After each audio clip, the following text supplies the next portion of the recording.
For a center for modeling studies, this notion of multifaceted must be very strange, because I thought all of us were multifaceted in XYZ dimensions. So I'm not sure what Suren means. But as far as his last point is concerned, the way to stay on committees despite calling a spade is to refer to it as a beautiful shovel. That said, let me point out something to you that has just disappeared. And that is Atal Bihari Vajpayee's quote that was up here. And the quote made a distinction between science and scientific temper.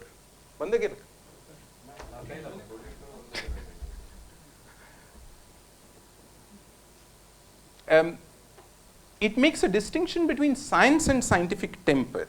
And for an academic location and for a group that sits in the uneasy hinterland between empirical natural sciences and the realm of pure theory, I think it would be interesting to explore this perhaps uneasy relationship between science and scientific. It's okay, it's just a quote. This uneasy relationship between science and scientific temper. And in order to make my point, let me start with a very common trope. And that trope is, I know I'm supposed to speak in English, but forgive me for lapses. That quote is, काय चाललंय काय? इस्रोचे scientist इथे तिरुपतीला जाऊन नारळ फोडतात. This is a common trope that comes up in conversations. Frequently it comes up in disapproving terms. Occasionally it actually comes up in approving terms. Let me ask you a question. And let me tell you a story before I ask the question. In 1991, when I started my own research group as an independent investigator, one of the many things that we began doing was taking cells, large populations of cells, distributing them. I don't know how many people have seen 96 well tissue culture plates. There are 96 wells in a small plate, and each well takes about 1/4 milliliter. We distributed cells, about 1 million cells, in each of these wells. And then we wanted to wash them. Bear with me, it has a connection to science and scientific temper. We wanted to wash them. Now, how do you wash these? You have to centrifuge so that the cells sit down and you can remove the supernatant. But it's only a 1/4 ml well. So even after you centrifuge, how do you remove the supernatant? So one way is to put in a small tube and to pull it out. That's a very small region in which to take out fluid without touching the cells that are sitting at the bottom of the well. So one of the things that many people had figured out many years ago is that if you take the centrifuged plate and you flick it, you can remove the liquid, but the cells stay, because they've been centrifuged, they stay tight as a pellet at the bottom of each well. So you've washed, because you can now add new solution and wash them again and again and again. So we were doing this. And one day, I walk into the lab, and this is an actual demonstration of what happened. This is not a made-up story. And here's what I saw students doing. So take the plate out of the centrifuge, come to the sink where you're going to wash it, and then here's the sink. You would think that you would do this. Instead, the student turned around and did that. So I stopped. I said, in particularly rude Hindi, but I will translate it into simple Marathi. He काय आकृत? No, we do it like this. He said, since when? No, our seniors have taught us that this is how it is to be done. Why? No, because it works best that way. I said, and the evidence for that is what? And my students doing PhDs in immunology, having done MScs in biotechnology, having dealt with the idea of science as you heard yesterday, a set of hypotheses that are subjected to efforts at falsification through evidence, my students looked at me and written large on their faces is, क्या पूछ रहे हैं भैया? Seniors ने बताया है, वो कोई झूठ बोलेंगे?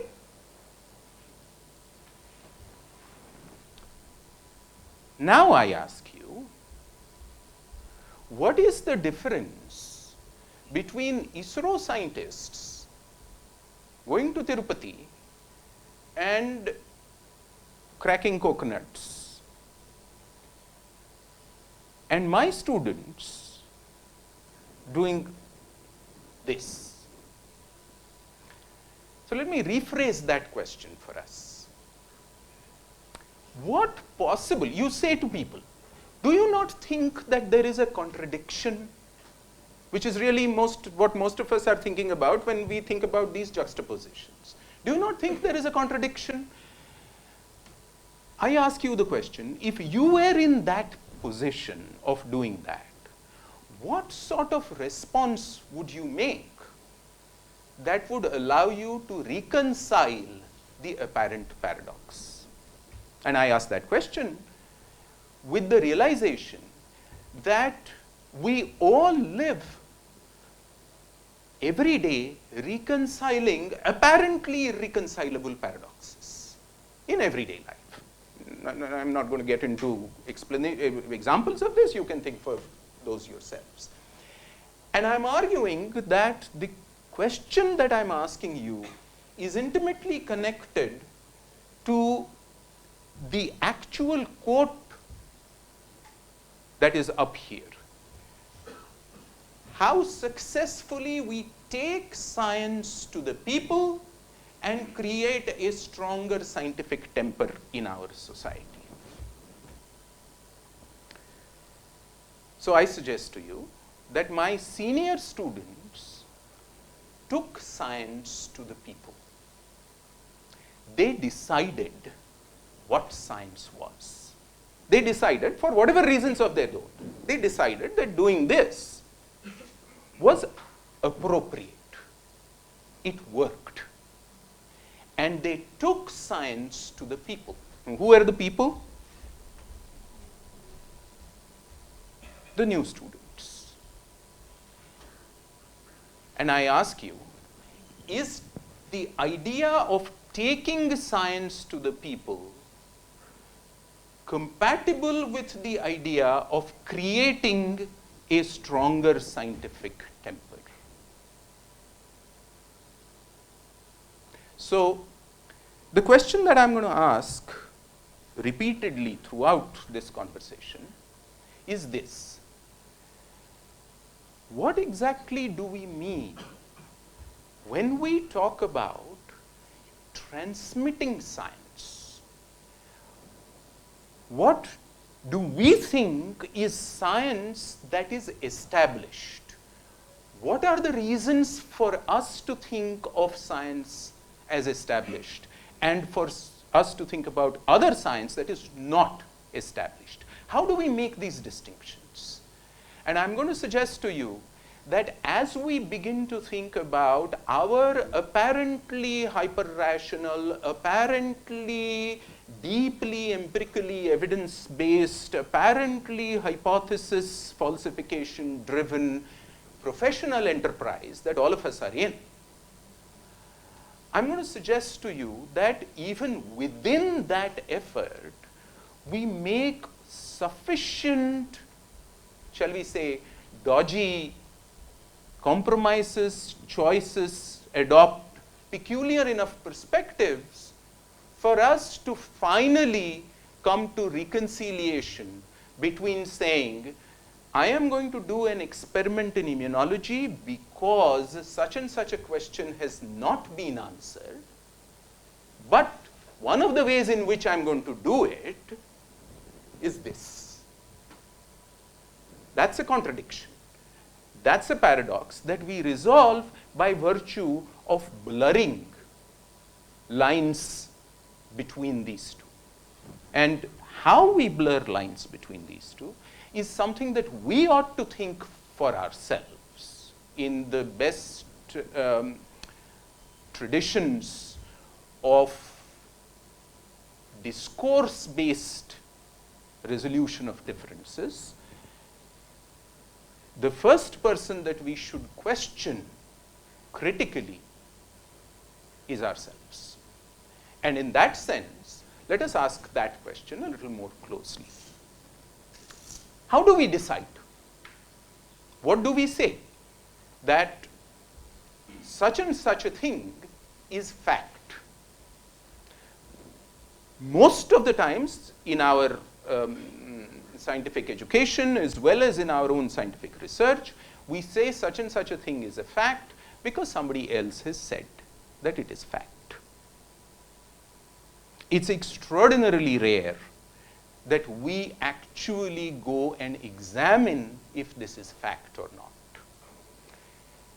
Now, this itself creates a tension. What are our ways of resolving this tension? Our first way of resolving this tension is peculiarly social. We create a community. We create an academic community. We create a professional community. Or more correctly, we are part of a professional community that evolves, that comes to be with certain characteristics. And one of those characteristics, inevitably, is mutual trust.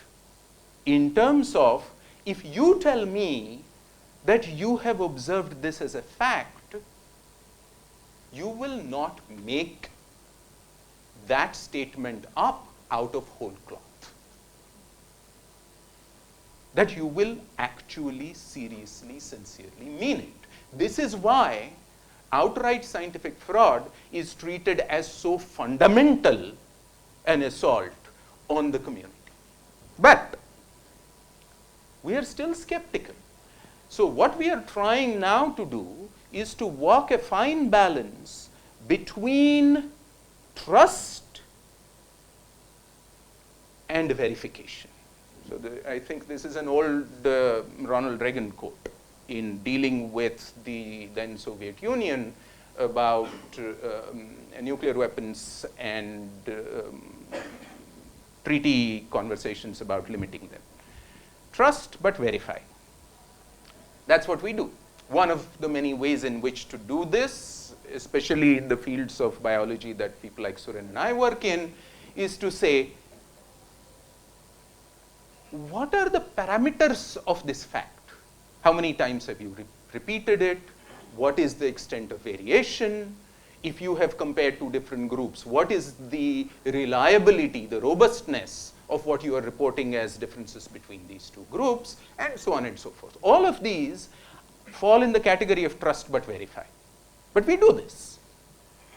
Our fundamental commitment is still to trusting each other. You can now begin to imagine that when this happens, you lay yourself open to all manner of fraud. Not simply fraud from within to allow petty career progression, because that's really what internal fraud is about. You make up data, you publish something, and then you get your promotion, you get a job, you get something or the other. But also external fraud, which falls in the category of what I assume Priyadarshan Karve talked to you about yesterday in terms of pseudoscience, in terms of apparently scientific sounding science, which looks not for falsification, but for valorization. I'm not even going to use the term validation, but for valorization. That cherry picks evidence, that picks and chooses data. Our internal community's fundamental problem with that, quite apart from the specific problem of that particular issue, scientific issue at stake, is that it does great damage to our sense of mutual trust. Because our enterprise is built on that trust. If we don't believe each other as a matter of being suspicious of each other's motives, to the extent of thinking that you may be lying, then there is a problem with the entirety of the enterprise. And yet, we don't really have grounds that are empirical. We don't have grounds that are evidence-driven for this trust. How do we know? How do I know that he is trustworthy?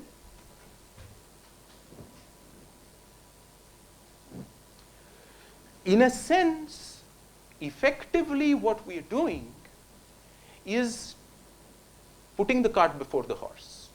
Effectively what we are doing is, we are saying that over time, we have been engaged in this monumental enterprise where we have decided, we haven't actually, but it's as though we had decided to trust each other and see what happens, like good scientists.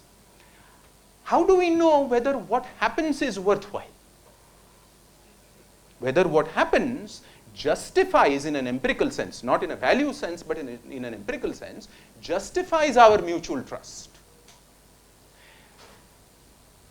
And that brings us to the unique narrative of science. What is the use of science for society? Is a standard question that we all ask. And one of my many problems is that every time we ask that question, we ask it as though science only means natural science and not social science at all, and yet textbooks are social science, right? And in the second place, as a result perhaps of that dichotomy, or at least certainly connected to that dichotomy, we give the answer of, science leads to development and progress because it makes technologies, we make technologies widely available, this, that, and the other, and so on and so forth. And one of my problems is that that point of view is intimately connected to the idea of taking science to people. Because what it says is, science is something that we do amongst ourselves as a high priesthood of science. It's not my case that Vajpayee intended this. It is my case that the way we talk about these issues inevitably brings up these sorts of potential interpretations that we should think about critically of ourselves.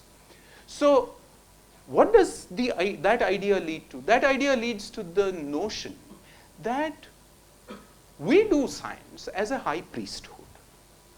We exchange high thoughts. We decide how the world works. Having decided how the world works, then I walk one step down from my pedestal. And I say, Vatsa, Satyam bruyami, Shrunu. I am telling you the truth. Listen and learn. And that has consistently been our idea of taking science to the people. We, as the scientific, academic, scholarly community, not simply in India, but the world over, have normally, commonly behaved in this high Brahminical fashion.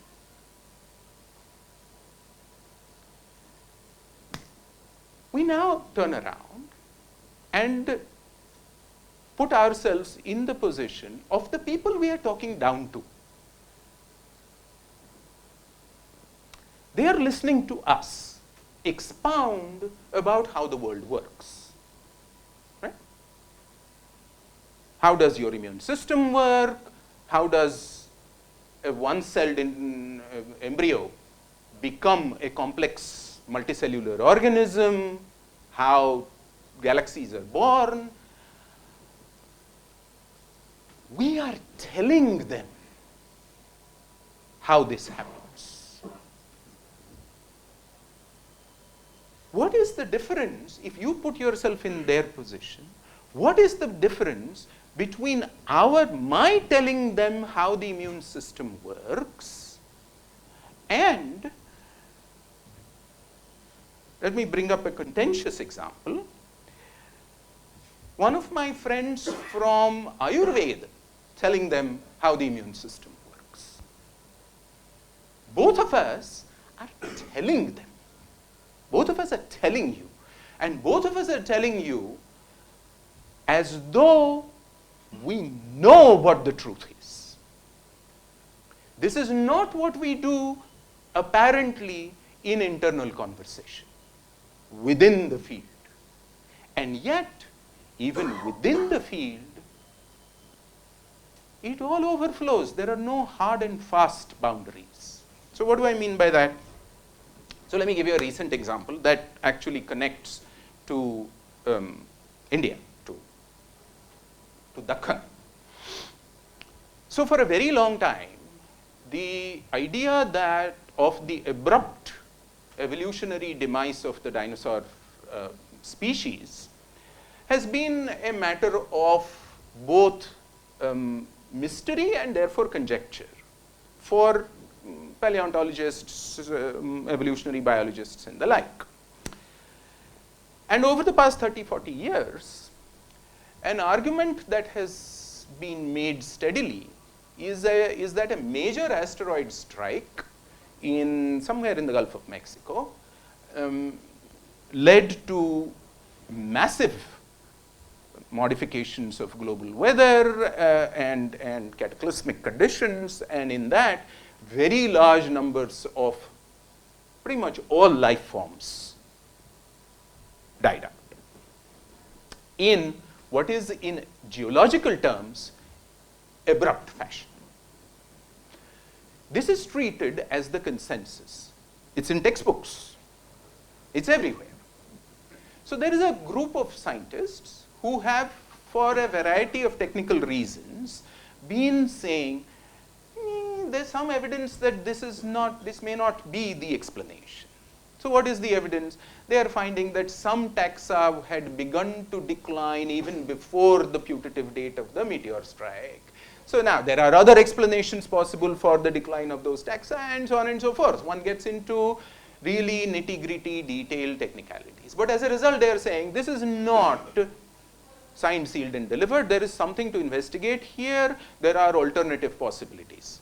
Simply as a matter of interest, what is the alternative possibility? The alternative possibility is a very long, meaning 300, 400,000 year long duration of steady major volcanism that gave rise to what are called the Deccan traps, the basaltic lava flows of the Deccan. My case here is not about who's right or who's wrong or whatever it is. My case is about how conversations progress between these two groups. Language that, if you sit in the cafeteria outside the law department,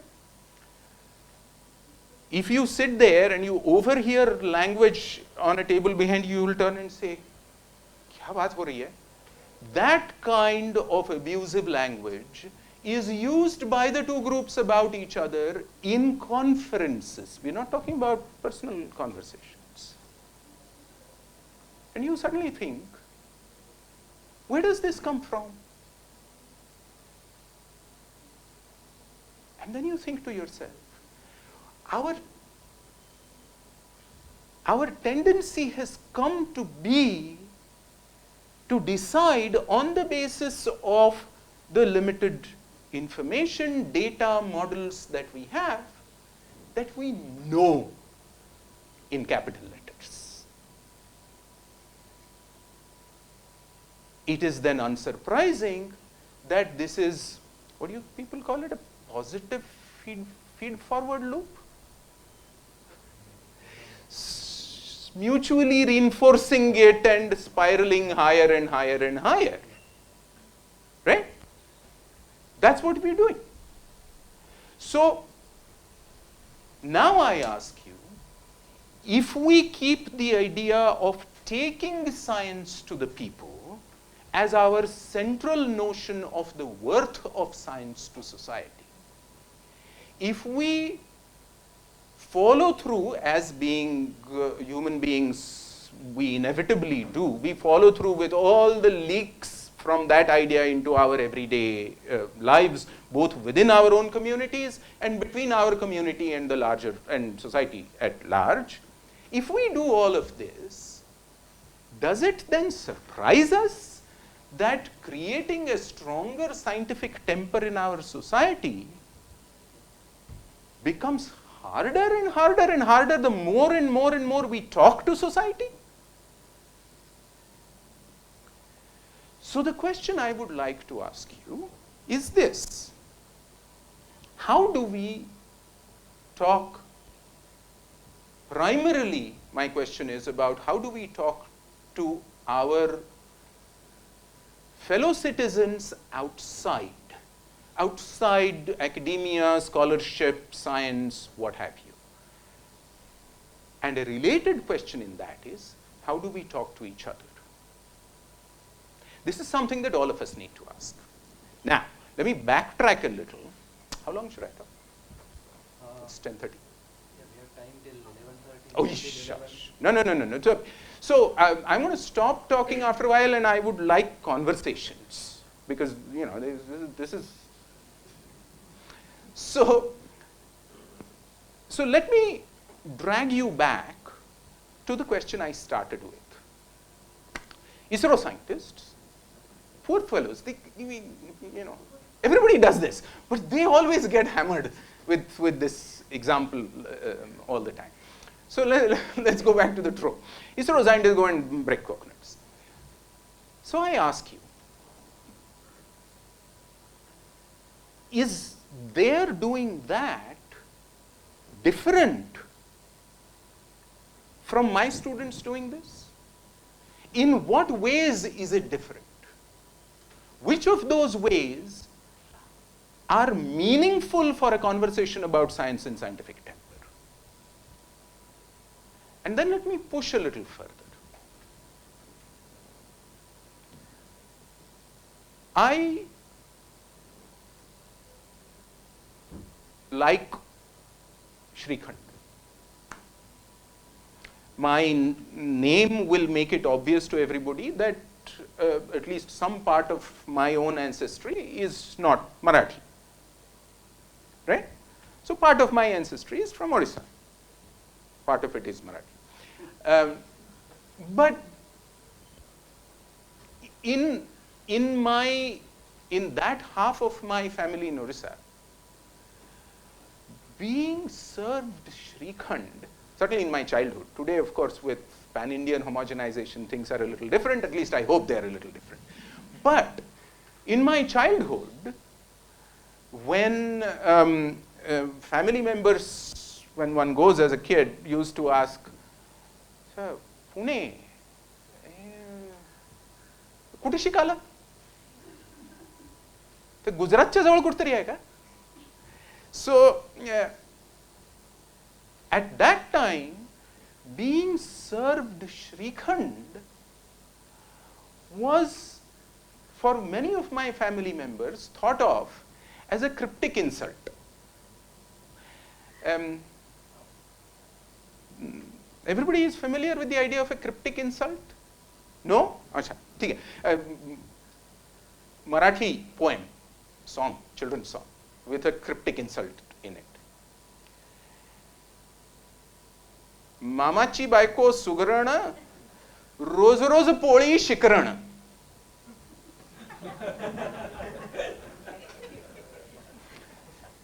Everybody understands a cryptic insult? Okay, good. So, sorry, are there people who don't follow Marathi? Yes? No? So,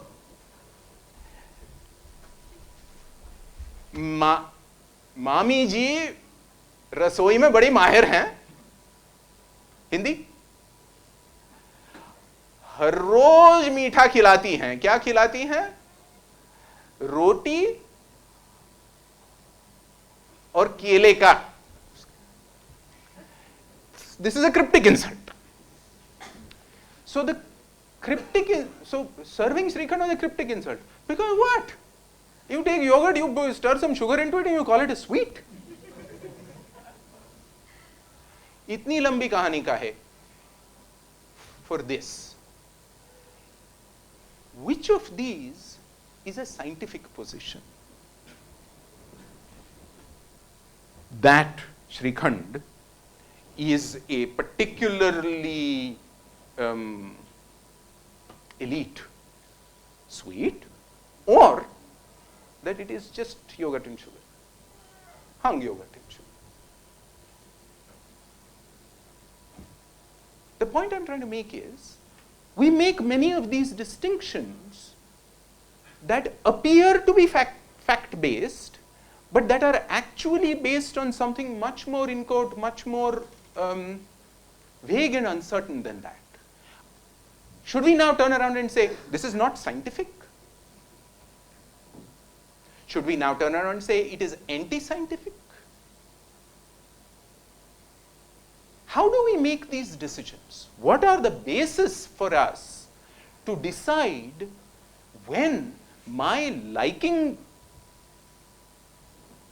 I'm trying to find a sweet that Suren doesn't like, but this is a hard job, so let me turn that around and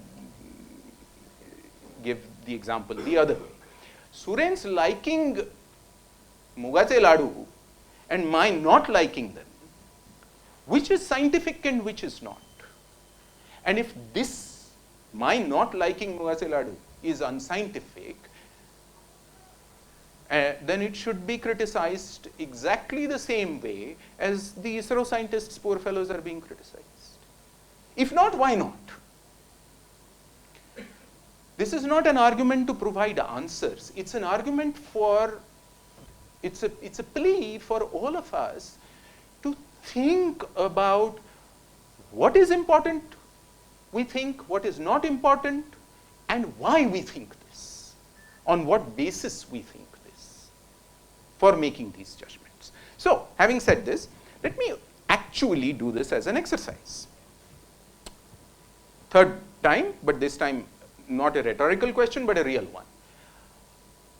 What if you were in the position of this unfortunate ISRO scientist who went to Tirupati and cracked a coconut, and you're being hauled up and you're trying to defend yourself, and you're trying to defend yourself by coming up with a position statement that allows you to reconcile an apparent paradox? How would you do it?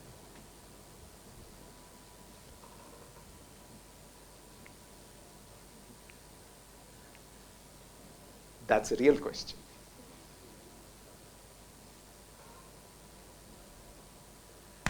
You can, of course, say, Thenga, I don't care. That's a separate issue. Supposing you are trying earnestly to explain, because you think of yourself as a scientist. You think that you're a good scientist. And you think that you didn't do anything unscientific or wrong or anything. How would you explain this both to yourself and therefore to somebody else at large? What are the possible ways of reconciliation?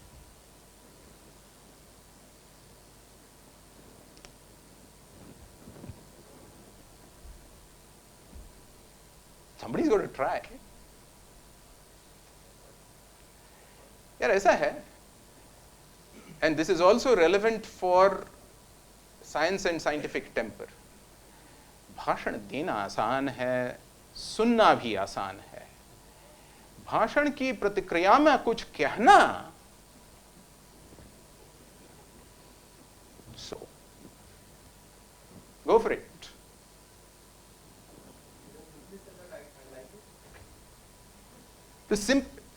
It's a great point. The simplest is, I like doing it. To put it slightly different words more in that context. No, it's okay. I'll restate it. Don't worry. To put it in words more appropriate to that context, yeah, I feel a little better with it, therefore I did it. This connects to the Srikhand Laddu argument. In what ways is this a reasonable argument, and what are the distinctions between this and the Srikhand Laddu argument? That's the next question.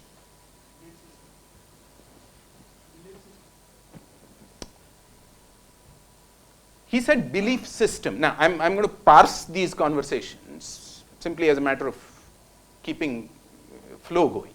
Belief systems. Why did he say belief systems? Here's my interpretation. He can either nod in x-axis or y-axis. You do realize that only the subcontinent nods in the z-axis. Right? No? I'm sorry, this is an aside, but so the world nods. There are communities that don't, but the world nods by and large in x-axis and in y-axis, right? Only we nod in the z-axis. Okay? So you can take your choice. But belief system, what does that mean? What he is trying to imply, perhaps, is that this Srikhand Laddu business is not deeply connected to an intricate underlying belief system. That liking how you feel as a consequence of having been to the temple is, however, connected to an intricate, deep belief system. Is that a reasonable interpretation? Yeah. But I turn around and I say, true. And if this was all there was to it, then I would admit that empirically untested phenomena, actions that are intricately connected to underlying belief systems are a separate category problem. Mana. But I turn around and I say, but that belief system, and this will be familiar in today's India, that belief system is scientific. Then what is your difficulty?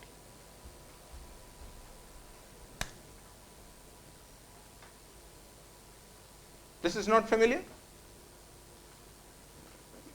Examples of this are not familiar in today's India?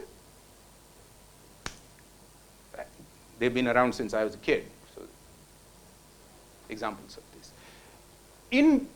How do you address that? So let me turn that around and give you the example of my grandmother. One of my grandmothers. Everybody's got two. Let me give you the example of my grandmother.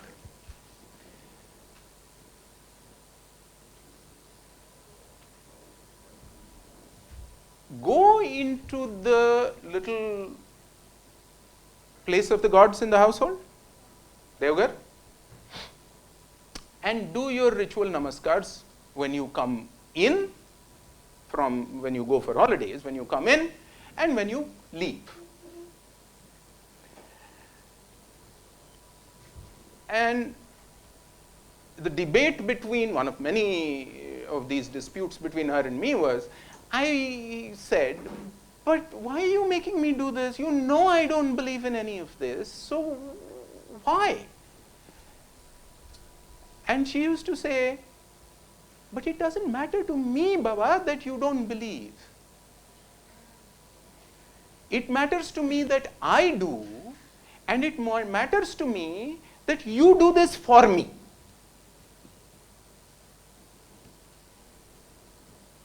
Now what? Now, you can turn around and say what other friends of mine have said to their grandmothers, which is, this is blackmail. ये emotional blackmail है और हम कतई नहीं मानेंगे. I have friends who've said this. What have I done? I have sometimes, like everything else, I am Yudhishthir in these matters. So sometimes I have gone and done that and caught myself grumbling at the God for giving me a grandmother like this. Sometimes I have said, no, I'm not doing this, and gone. But the problem is, when is a belief system of this intricate kind directly and actively in opposition to what you consider the scientific perspective is, and when is it simply living side by side with it? So let me give you an example. This is one of my many favorites from him. Let me give you an example of Dr. Narendra Dabholkar, whose murder took place on the 20th of August, which is upcoming. For the Maharashtra Andhashraddha Nirmulan Samiti, when potential activists, karyakartas used to come, Dr. Dabholkar used to say, येऊ इच्छिणाऱ्या कार्यकर्त्याला मी तुमचा देवावर विश्वास आहे की नाही हा प्रश्न विचारत नाही. Why is he not asking in an Andhashraddha Nirmulan Samiti activism whether they commit themselves to an admittedly non-empirical belief system or not? And the distinction is, what is an Andhashraddha? Is liking ladus or not liking Shrikhand an Andhashraddha? Why not?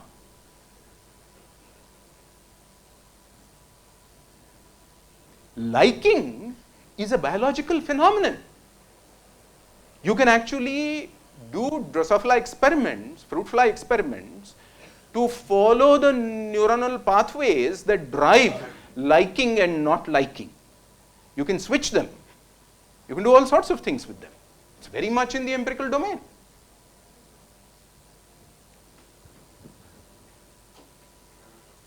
How do we answer this? And his answer was very straightforward, Dr. Dabholkar's.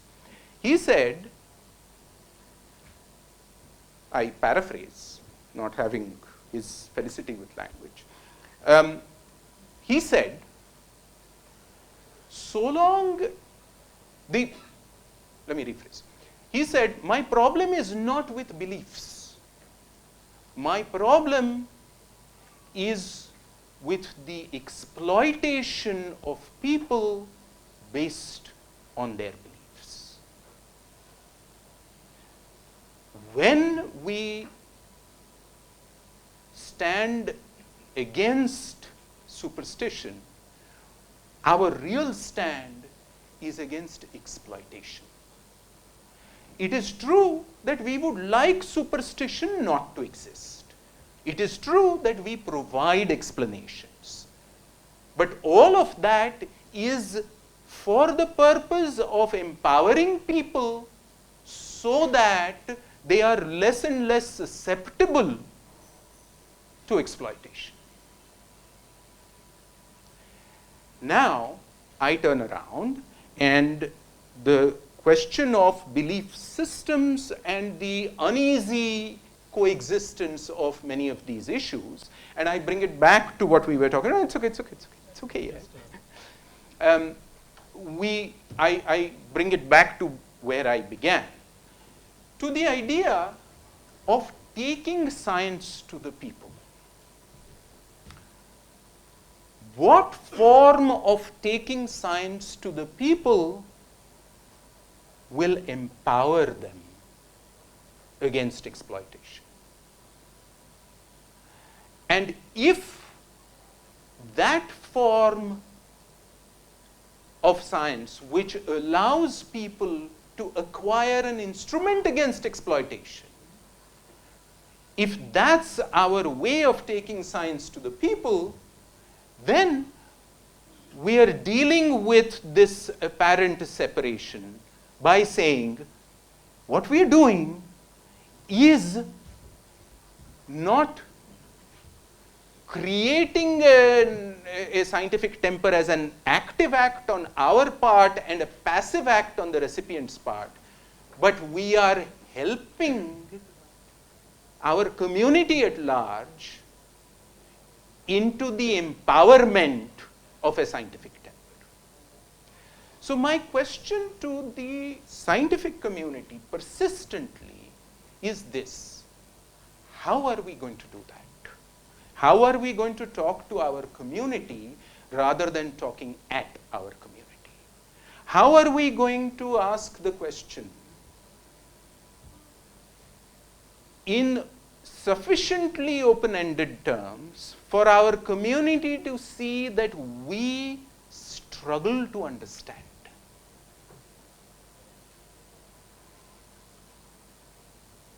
And I'm pointing out, as I have over this hour, that there are gains for us from such an enterprise within our own communities as well, because it allows us to listen to each other more open-mindedly, in much greater trust and much greater demands at verification.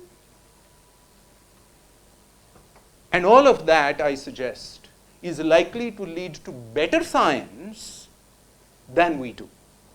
But my question remains: how do we talk to people rather than talking at people?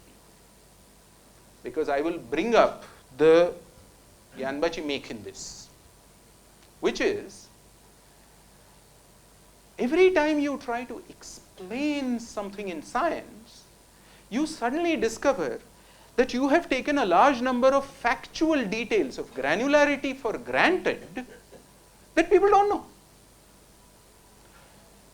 So you, even when in the perfectly egalitarian spirit you attempt to begin to talk to people, in a few minutes you discover that you have actually begun to talk at them by telling them, मी म्हणजे आधी त्याला तुम्हाला basic सांगतो हा, correct? मग आपण पुढचं बघू.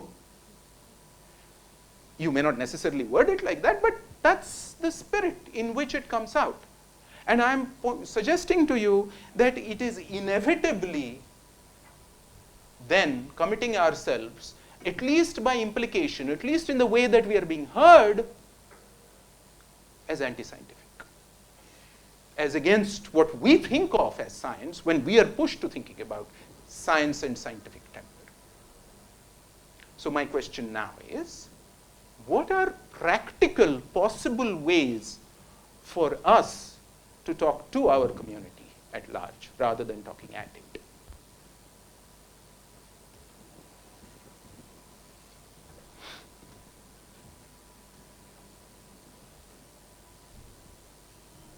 I am looking honestly for possibilities because I don't know an answer.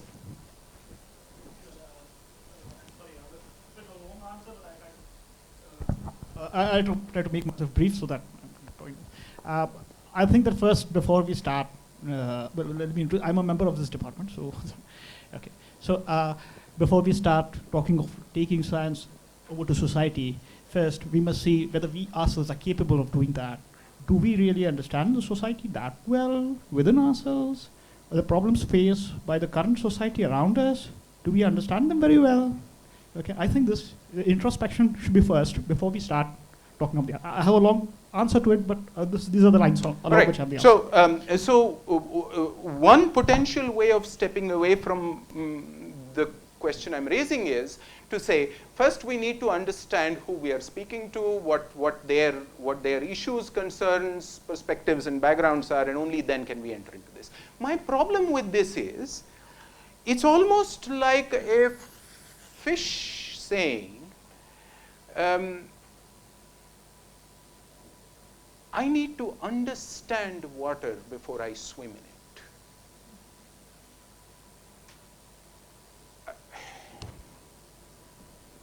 So since I use the fish, my apologies. The old poem goes, Pani bich meen piyasi, mohe suni suni aave hasi. This is Kabir, who says, the fish is thirsty and wants water, and I'm listening and laughing. We live in society. We willy-nilly, we do this every day. We try to explain to our parents, our siblings, our relatives, our friends from school. तू लय मोठा scientist वगैरे झाला, काय करतो? What do we say? My argument is not about doing the communication of science in any formal, organized fashion. What I'm actually asking a question about is, in our own everyday lives, how do we talk about what we do to our little societies and communities? Would we do it better if we had the understanding that you're talking about? Absolutely, I agree. But the fact of the matter is that we talk, which is why I'm asking the sort of far more modest version of the question that your point was rightly addressing, which is, I have a brother who is a Nirma salesman. Nirma? Sorry. I think it's a better option. So, he asks me, काय करतो रे? म्हणजे चांगली नोकरी बिकरी वगैरे ठीक आहे, पण काय करतो? What do I tell him? More than what do I tell him? How do I? Absolutely. How do I tell him? How do I tell him, keeping what we've talked about in mind? That's the question I'm asking. And do not talk as if you know the truth. Talk about the possibilities and maybe allow the reaction. so don't talk as if you know the truth. Bring it up as possibilities, and that's why I brought up. I agree, I understand. This is why this conversation ain't going to go anywhere particularly definitive, because I'm not convinced that there is a really, really good answer. At least I haven't heard one. So this is to get us to think about this. So that point. This is why I brought up the issue of the granularity. We all think about scales of organization.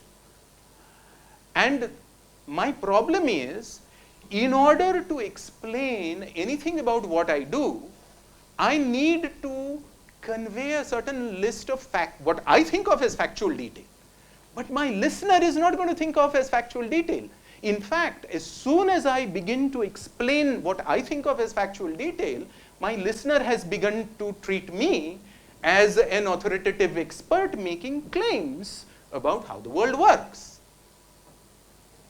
Do you see my problem? How do we do this? So I think we need to get into their world, need to see what they are dealing with, what they are looking for.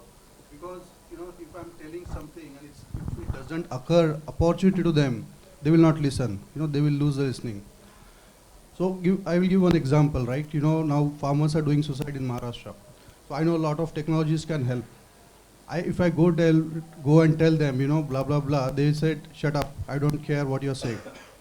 You know, what I need to understand, how it can be provided to them in a very cost-efficient manner, in their budgets, in whatever way. If I able to land what I really want to contribute, and if they get, you know, it's really for me, you know, they will listen.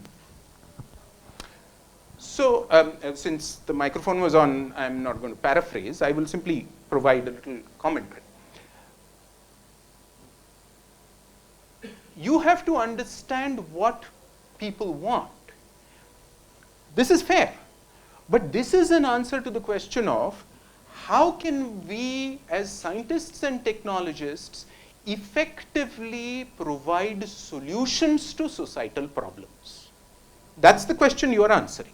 And I think that as an answer to that question, it's fair. It's a reasonable position. My worry is the question I'm asking is in some ways far more trivial than that. How do I tell my family about what I do without without that statement of what I do sounding anti-scientific, even when it is actually describing science? And for that, I am taking for granted my brother, who is an insurance salesman, Nirma salesman, has asked me what I do. So he's interested. At least he's interested to the extent that any of us are interested in what our siblings do.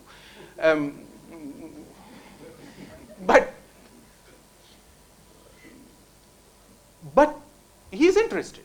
So that's not the problem, number one. Number two, I'm actually not trying to solve any of his difficulties.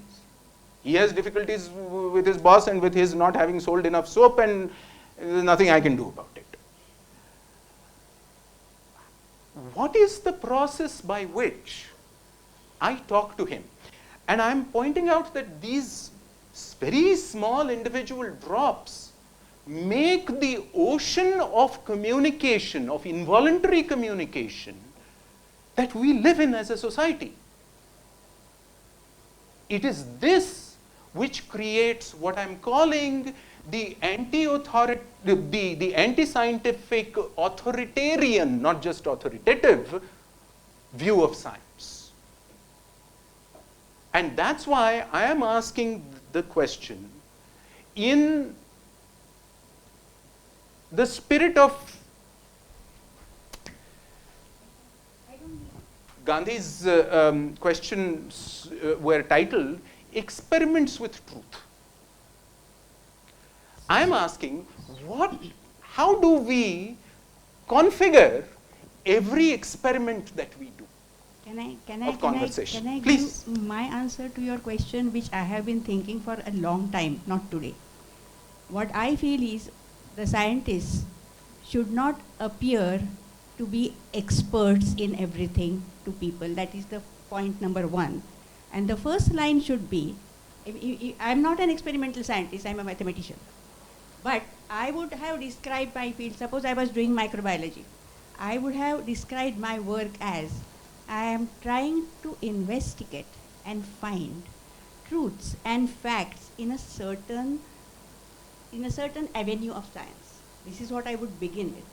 I would not begin, I would never say I know everything or I am an expert, but I am trying to find out facts and truths. And if I have found something worthwhile, I am very happy about it. But that is not the end, and that is not the final answer. This is what I would like to make clear. So, all of this is very close to my heart as struggles to egalitarian communication.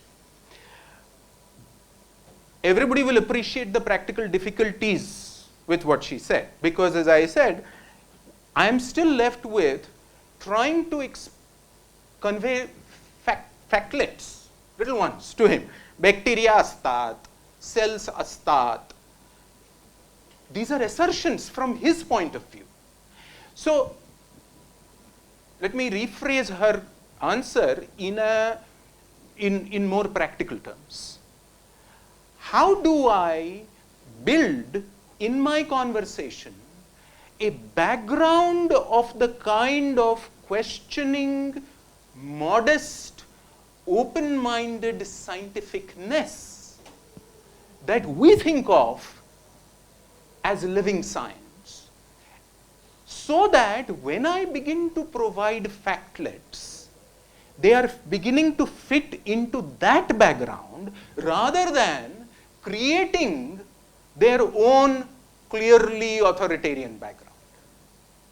So let me, since she brought it up in eloquent terms, let me give you one possible answer that I was taught in a setting pretty much like this in, I think, the Delhi College of Home Economics. There is a Delhi College of Home Economics that has an MSc biotechnology program, don't ask. And as you would imagine, in a college of home economics, our patriarchies and gender inequities being what they are, much of the audience was women science students, for no good reason, but also for very good and depressing reason. So I was talking about all of this, or something similar. This is many years ago. And one young lady stood up and said, sir Hindi में बात करूं? जरूर कीजिएगा. She said, ऐसा है sir, scientist है ना, वो हमें हर बार ये बताते जाते हैं कि वो क्या जानते हैं, और ये नहीं बताते कि वो क्या नहीं जानते.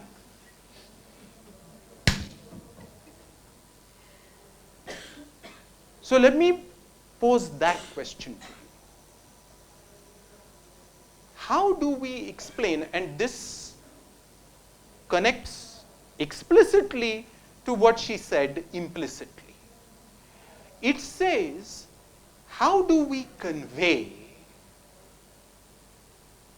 that what we are interested in is something we don't yet know, rather than starting with what we know? How do we convey that what our fundamental interest is in is trying to provide some direction that addresses what we don't know? Sir. This may be relevant or not, but we can take it as it is. I like to give the example of the story I learned when I was in school, or that wind and the sun were having competitions, who was more powerful. And then the purpose was to remove the jacket which the person was wearing.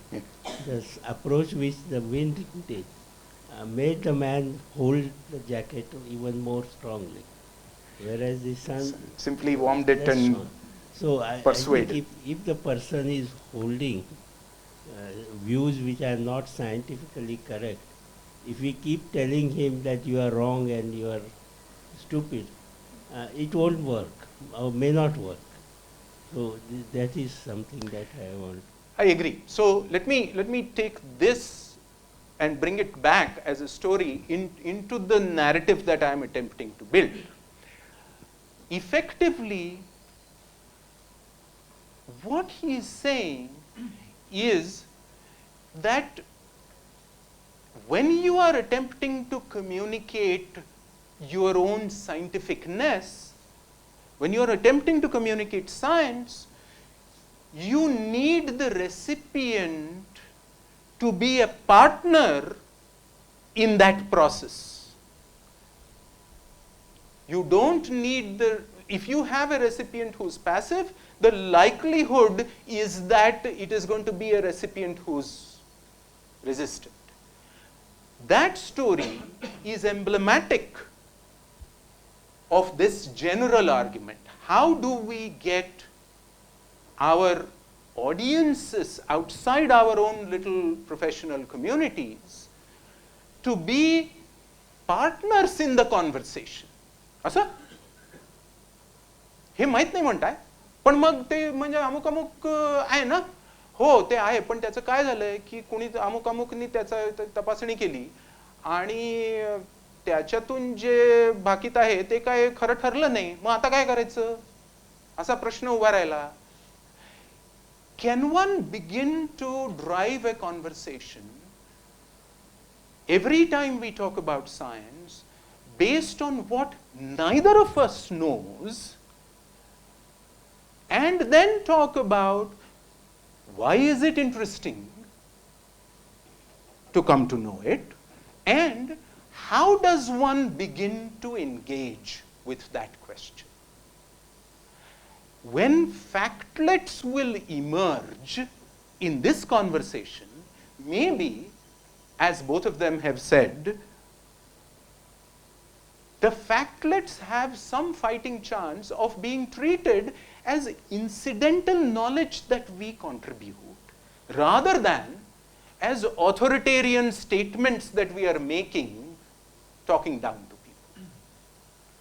How do we begin to talk to our communities at large about what we don't know? And to end, let me, he said 11:30, but that's no reason for me to drive you into that levels of torture. But to end, if we can talk to our communities in nuanced and interesting fashion about what we don't know yet, we can talk to each other in far more interesting ways for the field about what we don't know yet. And we will spend far less time about giving research seminars where we stand up and say, here is what we have discovered, and we just wrote a paper on this in this journal called Science or Nature or whatever. Can we talk to each other more and more about what we don't know? Can we talk to each other regardless of whether each other are both scientists and scholars and academics or not? Can we remove the apparent paradoxical dichotomy between taking science to the people and creating a scientific temper, and make those the same enterprise with reinforcements from a wide variety of directions?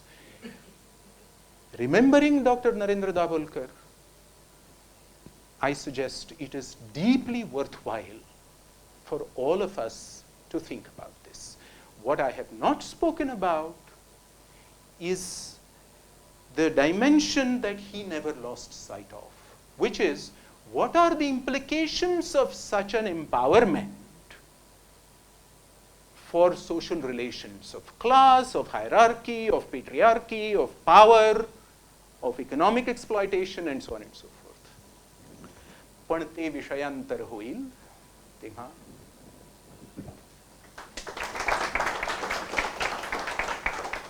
I'm happy to answer questions if असे महाभाग अजून असलेच तर.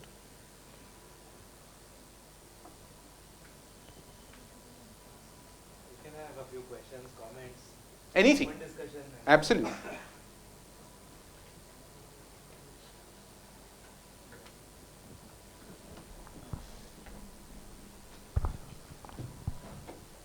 You mentioned about taking science to society. I think it is momentous task to take any form of science to people, and I think the key lies in the education. And it is probably not an individual effort that would bring about changes in education. It probably needs a societal change to have a better education, so that the apparent gap between what I do as a scientist and what so-called a layman knows. To bridge that gap, I think what we need is a better education. Professor Narikar is here, who has spent so much of his life taking science to the people by variety of by giving talks and doing science popularization. I think we need more efforts in that direction so that next generation probably is more educated and more inspired to be having more education. Thank you.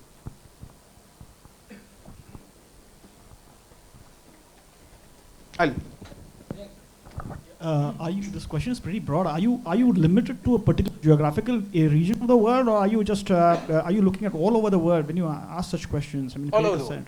This is a global question. Nothing that we have talked about is different between us and the United States and the United Kingdom and France and Germany. I mean, that I have had experiences with. There are incidental differences, yes, but there is broad commonality. So no, this is a global question. That was just a quick answer. I'll come back to your point if there are other. One comment complementary to what so during school syllabi and for in my master's, even during my PhD, nobody taught us something called what is the scientific method. Okay, I mean they teach us that like Earth goes around the sun, but they don't teach us how we discovered this, for example. So there is no, why shouldn't we believe that Earth is flat or sun goes around the Earth and so on. So this lack of scientific method, I mean the teaching of scientific method in school syllabus or in like college syllabus is, I think, one of the reasons there is like even scientists don't understand how to talk about scientific issues and how to take these issues to people.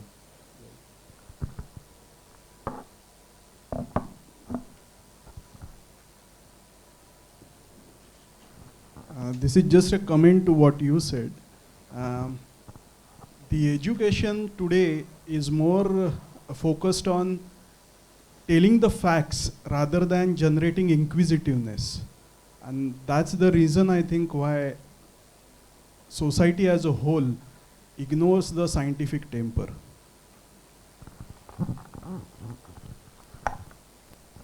So, call this a coincidence or what? I was reading this paper. It's actually a lecture by Albert Einstein, Principles of Research, and he gave this address in 1918 on the 60th birthday of Max Planck. And I'll just quote his first paragraph.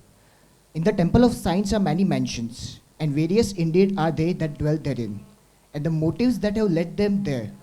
Many take to science out of joyful sense of superior intellectual power, science in their own special sport, to which they look for vivid experience and satisfaction. Many others are to be found in the temple who have offered its products of their brain for purely utilitarian purposes. If an angel were to come and drive all these people out of the temple, some of them may still be inside, and Max Planck is one of them. Aren't we focusing on the question that why people go to science? I mean, why are they going to that temple? We as researchers have completely different purpose of going to science, whereas some other person or a technician or a farmer or a librarian or anybody, his perspective on science is going to be different. So this in itself creates that we as researchers don't know many things, which you just said. So is it even possible to communicate with someone who is not from our field? I mean, it's not possible at all. Okay, are there other comments? Sure. So 2-3 points came up about education. How do you provide better education, and scientific methods are introduced. But the thing is, when you look at students, they are more open and the curiosity is expressed more freely with their parents or immediate relatives. And that's where they are disappointed. I mean, it's what a stupid question you're asking, just shut up, or I don't know the answer, and then it just goes blank. So I don't know how much education is going to help if you don't have this free communication setup already. And if you want this free education setup, we need to go from this conversing with the elders first, and then that's the biggest barrier that we are talking today. So what are your points on? Okay, so there's been a certain linkage in the 1, 2, 3, 4, 5 comments. So let me say something about those. Do we require better education? Absolutely. Do we require better education as a precondition for me to talk to my grandmother about what I do in non-authoritarian terms? No. That's the distinction I'm trying to make. There is a way of intentionally creating a certain societal discourse. Education is a part of that. I am not at all denying the value of that intentional creation of discourse. What I am trying to argue is that our implicit prejudices and limitations in the most ordinary of conversations drive what, following Donald Trump, I can call the deep state, the state underneath the state. Stupidity aside, the small everyday conversations shape the landscape in which you locate intentional efforts. If you do not begin to address that underlying landscape, then the disconnect that we see between the intentional efforts of education, and all of you have pointed out graphically what those limitations are an inevitable consequence, I'm arguing, of the underlying issue that we are talking about. So this is not at all a disagreement. It is simply to say we need to go beyond that, a little deeper than that. And paradoxically, going deeper than that is actually empowering us as individuals in deciding how we do our everyday conversations. That's important. It is deeply disempowering for citizens of a democratic state to say, सरकारनं काय करायला पाहिजे माहिती आहे का?